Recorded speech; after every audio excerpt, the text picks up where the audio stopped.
Welcome to Talking with Springfield Township. I'm here in the Waycross studio with newly appointed Springfield Township Chief of Police, Chris Niehaus. Thank you so much for being here. Thank you. And welcome to the program. Thank you for having me. What we want to talk about in a minute is your FBI National Academy experience, because that's, I mean, how cool does that sound? We're going to talk about that.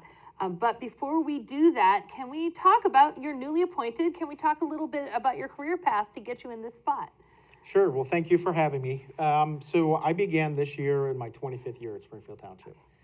I started right out of the police academy in 1999. This was my first and only law enforcement job. And I've been extremely fortunate throughout my career here at Springfield Township to be exposed to a multitude of facets of law enforcement, beginning at the patrol level and learning those foundational skills and the importance of patrol and patrol operations and the impacts that has in the community. And then I quickly moved out of patrol into our vice unit, out of our vice unit into the county drug task force, the Drug Abuse Reduction Task Force, which is called DART.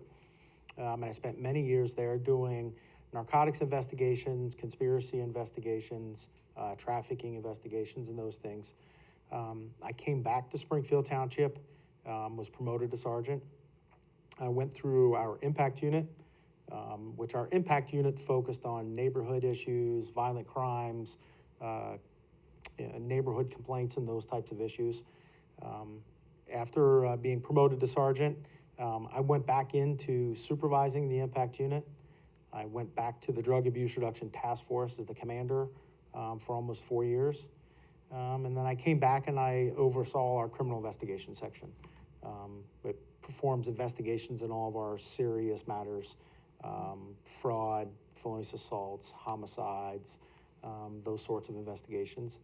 And then I was promoted to lieutenant in 2015. And when I was promoted to lieutenant, I did two things. I focused on patrol operations initially, so I was the patrol commander of the organization. After a few years, I switched and I became the administrative lieutenant, which oversaw criminal investigations, our accreditation process, training, and the rest of the administrative functions within the organization. And then in 2021, I was promoted to captain and oversaw both of those areas of focus within the police department. So you've seen a lot of the history in Springfield Township. You're connected to what's been happening. Springfield Township's a little bit unique in its makeup and its structure. Is there anything you see in Springfield Township that's a little different from what you see when you're in other places? Well, I think really the makeup of the township is probably the most significant, right? Springfield Township isn't one contiguous body. You know, it's made up of what we like to affectionately call as 12 different neighborhoods. Yeah. We find that not a whole lot of people identify themselves from being from Springfield Township. They identify themselves from being from Pleasant Run Farms or West College Hill or Glencoe or Hartwell or Lexington Heights. So it is a little bit of a challenge for us in law enforcement from that perspective and connecting with those different communities. You know, it's kind of funny. Sometimes we'll have somebody call the police department and they'll ask, is this the Finneytown Police Department? And yes, it is. Yes, it is. But that's nice because it means you are aware that you are you're the pocket of Springfield Township, but you are in those neighborhoods. We think of ourselves in neighborhoods. So it is you're a neighborhood police department, but you're also big enough with all of this training and all of this background that you were just talking about. You've been in, sounds like, every department affiliated with the force in Springfield Township. And since we're talking about training, let's talk about what you just completed, because it was the FBI National Academy. How did that become available, and what did that look like? Yeah, so thank you for asking about that. The FBI National Academy really kind of is that pinnacle educational component to my career. It is essentially the top 1% of law enforcement executives in the country. Wow.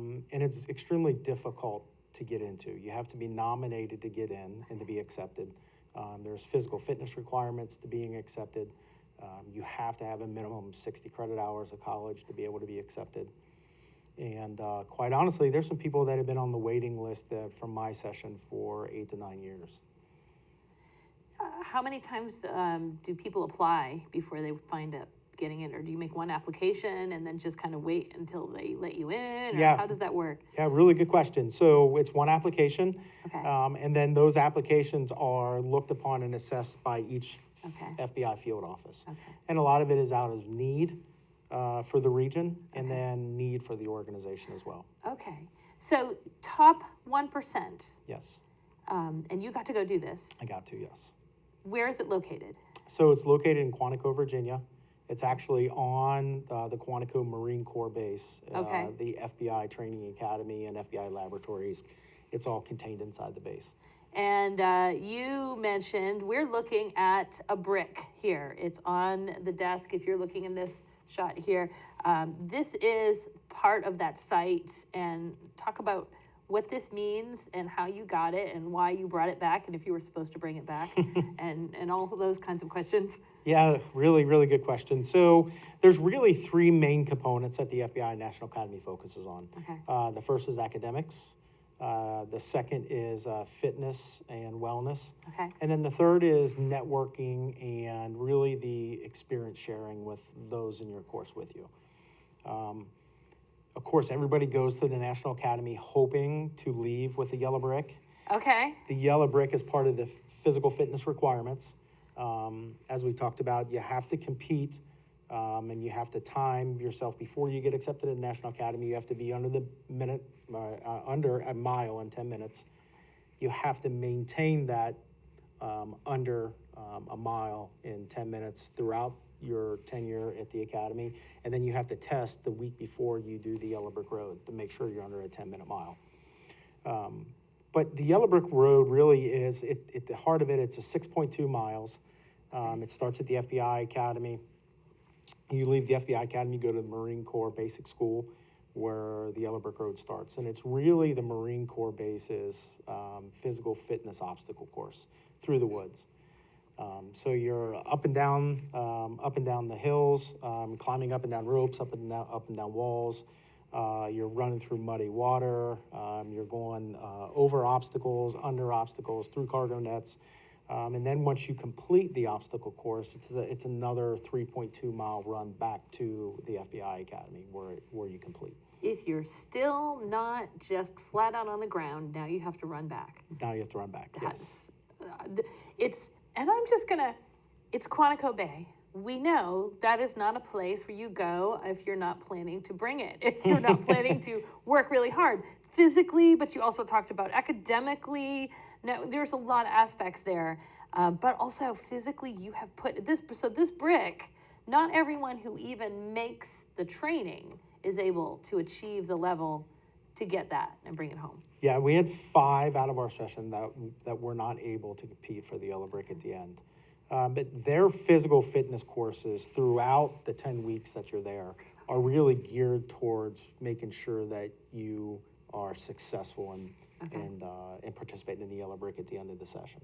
Okay, they want you to get it. Yes, they want you and they drive and push you Okay. to achieve that at the end. So it's 10 weeks long. It's 10 weeks. And you're there on site for the whole 10 weeks. You don't hear from anyone. You're just there doing this. Yeah, training. you live on base. You Okay. live in the FBI dorms at their academy for 10 weeks. So what kind of things do you feel more prepared for now because of this training? Well, there's a lot. Besides yellow brick roads, which Of could course. come up at any moment. You never know. Do not know, but yes, besides that. Yeah, so I think really the academic courses are second to none, right? They're taught by individuals with not only the knowledge but experience. But it's really, the value really comes from those information and conversations that occur in class. You're in class with 197 people from all across the world, 25 international students, and you share experiences, personal experiences, professional experiences. You can hear what's going on in one part of the country or one part of the world and relate to what's going on in our region or in Springfield Township specifically. I know there was many conversations that occurred with individuals from California and what they're experiencing in the organization. And I was able to contribute to that conversation and say, well, we experienced that 10 years ago, and here's how we managed that. And then, for instance, we would hear one individual from my class from Idaho saying, well, here's what we're experiencing, both internally and externally with the organization. And I can say, we have never experienced that, and we've never seen that, but I know now to be more vigilant, to watch for those things, to be able to recognize trends and patterns earlier that I normally wouldn't, or we normally wouldn't have known to look for. Which is a really interesting thing to hear about, because you've talked about 25 years of experience in the Springfield Township area, which is fantastic, but also very regional specific. So you can only say, I know a lot about the sorts of things that we have had up till now. Yes. But now you also get that chance to interact with people that have experienced a whole range of different things. But also you got to share Springfield Township experiences. Yes. Outside of the region. I feel like that in itself, I know there was coursework that you were learning. Yes. There was an actual curriculum that you were learning. Do you feel that the kinds of things that you did during that 10 weeks that you learned, the topics that you discovered, were there any things that really surprised you after 25 years of experience? No, I don't think nothing that really surprised me. I think, like I indicated, there were things that opened my eyes to things that are going on across the country that we just haven't experienced here in this region. And not only when we experience it, but learn how to manage those trends and patterns when they occur. But quite honestly, it's the networking. Being in a class with 197, now our class average were about 40 or so per class. But out of 197 people in our session, make lifelong friends, and people that we can pick up the phone and call or text and say, hey, this is what we're experiencing now. Or does anybody have a policy on this? This is something that we're looking to start. And somebody's always there to answer. So it's 10 weeks of classes, but also that leads to long-term resources and connections that you can lean on. You can all work together. You've all done this together. Yes. You've all been on the yellow brick road together. I will keep coming back to that because this is fantastic. What do you see changing in the way that the department has to understand things now versus when you started in the Springfield Township Department? Yeah, so I think the biggest change for us and for law enforcement in general is the use of technology, right? And maximizing our effectiveness by utilizing technology.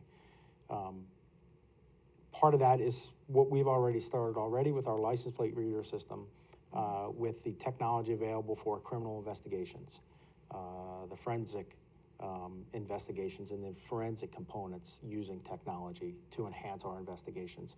I think, especially now with the world that we're in, where it's extremely difficult to get good candidates through the door, we need to find a way in law enforcement to be able to continue to be effective with less. That kind of leads me to one of the questions is, are there ways that the residents can be supportive of the police department? Yeah, well, I think I will start by saying our residents and our community is extremely supportive of our police department. That's one thing that we're extremely thankful for. We have a tremendous amount of support, and we've seen that. We've seen that last year when we dealt with the death of Officer Unwin and how the community came together for our organization in ways that we would have never thought before. But I think for our officers and our staff, just knowing that support is there from the community, it makes our job easier, and it makes it easier for our officers to come to work each day knowing that support is there.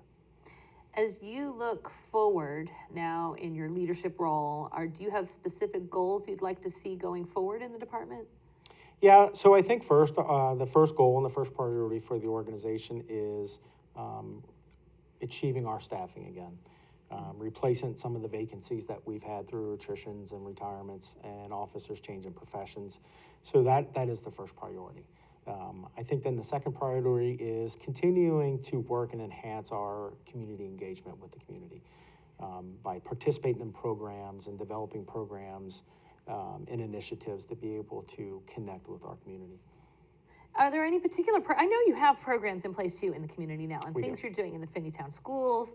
Are there any particular programs that you're seeing, that you have seen happening, that you want to say also, as we look forward to other programs, let's talk about, but this stuff is happening and it's great. Sure. You know, so one program that we've had a tremendous amount of success with that we do in the summertime is called our STAY program. It's a Springfield Township Empowering Youth program. And we bring, and historically all it's been females, juvenile females, and we bring them in and for a week they're taught life skills. They're taught sewing and electrical work and some vehicle maintenance and car maintenance and banking and financial awareness and those types of things. And it's been extremely successful. That's a program that we want to continue to build upon, and we're also looking to be able to do that for juvenile males as well. We saw the success that we had with the female program, and we think we can have just as much success doing it with the males as well. And when I first found out what some of those classes were, I wanted to sign up for them. I'm thinking I also need these things, but Sure. really the mentorship that the officers that are paired with their students at Finneytown, I think, right? Yes. And what they get out of it, they get skills, but they really get that mentorship opportunity, which is more important even than the skills. They do, which is very interesting. With that program, it starts out with day one with our female officers in uniform, and then as soon as the program starts, the officers change, and they change into normal clothes. And they stay in normal clothing the rest of the week as the program goes on. And it is that mentoring, it's that connection and getting to understand the officers without the uniform on. And you get more of that personal connection. Is there anything else you want to make sure that residents know about? Before we wrap up, I know there's a lot we can talk about, and I feel like we're going to need some future programs to talk about specific programs. But also, as you create new ones, I'll take a moment to say, do you think Springfield Township needs a yellow brick road of its own to practice on? How many of our residents do you think are ready for this? What do you think? Yeah, I think so. A small percent, probably. It is a challenge. It certainly is a challenge. I think at graduation, the FBI director really summed it up the best, that the yellow brick road is a challenge. But once you graduate and you achieve the yellow brick, the challenge doesn't stop there. The challenge is for you to continue to enhance the profession, to enhance that networking and continue to enhance law enforcement across the country is really what that challenge is. And it was an amazing achievement. I'm playing with this and I shouldn't be, but this is an amazing achievement in itself, but that is a really great perspective that yes, you overcame hurdles to get that brick, but this is just the beginning of whatever hurdles it takes to continue to move forward and enhance the whole organization. And I appreciate your time coming in to talk about this. Thank you. I hope that some people see it and are challenged to say, I want to be part of how we make this profession better. And if people do have questions about any of this, how would they contact? Please, they can call the police department. They can reach out to us on our website. They can certainly email us or email me. Our doors are always open and our phones are always on. That's fantastic. Well, thank you so much for coming in. Thank you. I'm so glad we get this chance to introduce you to the community. I know you took the reins a little while ago, but we hadn't had a chance to talk to you yet because of this training. And I'm looking forward to seeing what kind of great things happen in the community as you go forward. Thank you. Well, thank you very much. Thank you for having me. And thank you for watching Talking with Springfield Township. That means you want to be informed about what is going on in the neighborhoods where you live, and we'll see you next time.